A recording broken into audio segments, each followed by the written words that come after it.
क्या मानसरोवर झील में नहाने से पापों से मुक्ति मिलती है? और क्या कैलाश पर्वत पर वक्त बहुत जल्दी से बीतता है? और क्या कैलाश पर्वत अपनी स्थिति बदलते रहता है?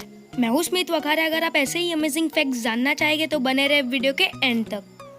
यदि आप कभी कैलाश पर्वत की यात्रा करते हैं और मानसरोवर झील में डुबकी लगाते हैं तो डुबकी लगाने का सही समय 3 बजे से 5 बजे का है, जिसे ब्रह्मा मुहूर्त के नाम से भी जाना जाता है। ऐसा माना जाता है कि इस समय देवता भी स्नान करने के लिए इस झील पर आते हैं। हिंदू पौराणिक कथाओं में इस बात का भी उल्लेख किया गया है कि मानसरोवर झील में पवित्र डुबकी लगाने से पिछले 7 जन्म के सभी पाप मिट जाते हैं। क्या मानसरोवर झील के पिघलने पर मृदन की आवाज आती है? गर्मी के दिनों में जब मानसरोवर झील की बर्फ पिघलती है तो एक प्रकार की आवाज भी सुनाई देती है।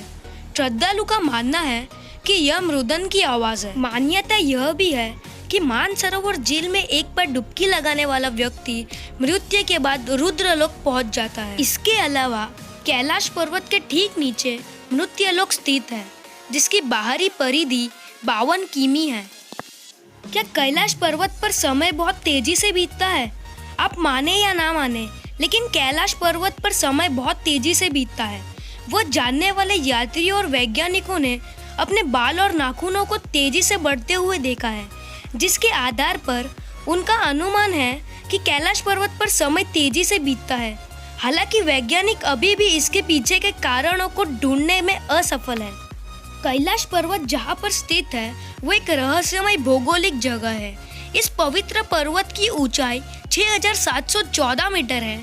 इसकी चोटी की आकृति विराट शिवलिंग की तरह है, जिस पर सालों भर बर्फ की सफेद चादर लिपटी रहती है। कैलाश पर्वत पर चढ़ना निश्चिंत माना जाता है, परंतु 11वीं सदी में एक तिब्बती बौद्ध योगी मिलारेपा ने इस पर चढ़ाई की थी। क्या कैलाश पर्वत अपनी स्थिति बदलता रहता है? बहुत से लोगों ने कैलाश पर्वत की चोटी पर पहुंचने की कोशिश की है, लेकिन कभी भी अत्यधिक खबर जलवायु परिस्थितियों के कारण और कभी कभी पहाड़ द्वारा अपने लक्ष्य स्थान को बदलने के कारण कोई भी अपने प्रयास से सफल नहीं हुआ है। लोगों को ऐसा महसूस होता है कि कैलाश पर्वत की चोटी पर चढ़ने के दौरान वे अपने रास्ते भटक जाते हैं। कैलाश पर्वत पर सूर्योदय के दौरान एक रहस्यमय स्वास्तिक दिखता है।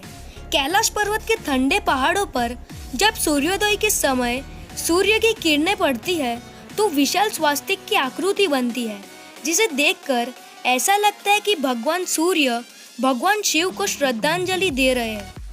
क्या कैलाश पर्वत के चारों ओर एक अलौकिक शक्ति है? कैलाश पर्वत और उसके आसपास के वातावरण पर अध्ययन कर रहे वैज्ञानिक जार निकोलिन रोमनोवे और उनकी टीम ने तिब्बत के मंदिर में धर्म गुरुओं से मुलाकात की थी।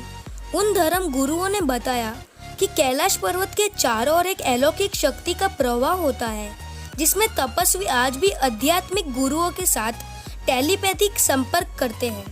कैलाश पर्वत 4 महान नदियों के साथ सिद्ध है: सिंधु नदी, ब्रह्मपुत्र, सतलज और कर्णाली। यह घाघरा का उद्गम स्थल है। इसके अलावा इसकी चोटियों के बीच 2 झील भी स्थित है। पहला झील मानसरोवर झील, जो दुनिया में सबसे ऊंचाई पर स्थित है और शुद्ध पानी की सबसे बड़ी झीलों में से एक है और इसका आकार सूर्य के समान है। दूसरा झील राक्षस झील, जो दुनिया में सबसे ऊंचाई पर स्थित है और जो खारे पानी की सबसे बड़ी झीलों में से एक है और इसका आकार चंद्रमा के समान है। थैंक यू दोस्तों मेरा ये वीडियो देखने के लिए। अगर आपको वीडियो अच्छा लगे तो लाइक कीजिए, चैनल पे नए हो तो सब्सक्राइब कीजिए और वीडियो को शेयर कीजिए।